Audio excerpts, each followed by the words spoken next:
আপনারা কেউ ভয় পাবেন না, আপনারা নেতাদের অপেক্ষায় থাকবেন না।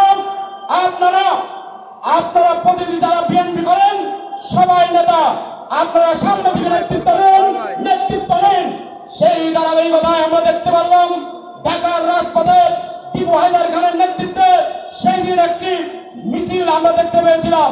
তারপরে গুড়াই ইউনিয়নে টিপু হায়দার খানের নেতৃত্বে এই ফরিদ সহ এবং রুবেল জালাল সিদ্দিকী সহ সবাই এখানে আন্দোলন সংগ্রাম করেছে।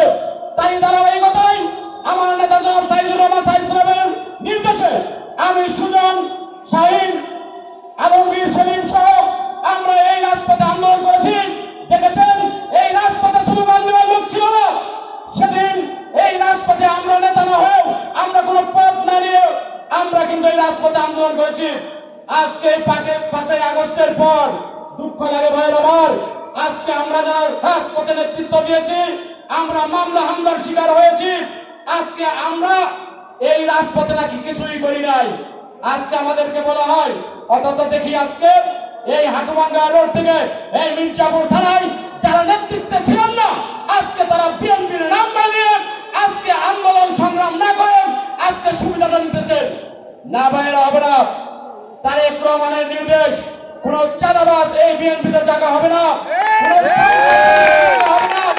যারা আন্দোলন সংগ্রামে শ্রম দিয়েছে আগামী দিনে তারাই এই পদ পদবি এবং এই বিএনপি করবে, এটাই হলো তারেক রহমানের কথা।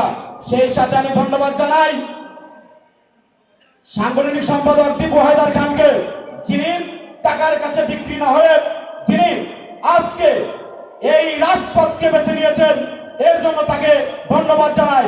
সেই সাথে আমি জানি না আমার এই বক্তব্য আজকে আমার নেতা জনাব তারেক রহমান সাহেব শুনবে কিনা, কিন্তু একটি কথা বলবো, আপনি বলেছিলেন নেতা যে যারা আজকে আন্দোলন সংগ্রামে সামনে আছে তাদেরকে সামনে নিয়েই যত বড় নেতাই হোক তারা পিছের কাতারে থেকে রাজনীতি করবে আগামী দিনে। এইটাই ছিল তারেক রহমানের বিশ্বাস করি। সর্বোপরি আমার নেত্রী গণতন্ত্রের মা এবং বিএনপির চেয়ারপারসন জনাব দেশনেত্রী বেগম খালেদা জিয়া, তিনি আজকে জানেন লন্ডন হসপিটালে চিকিৎসাধীন আছে, সবাই তার জন্য দোয়া করবেন।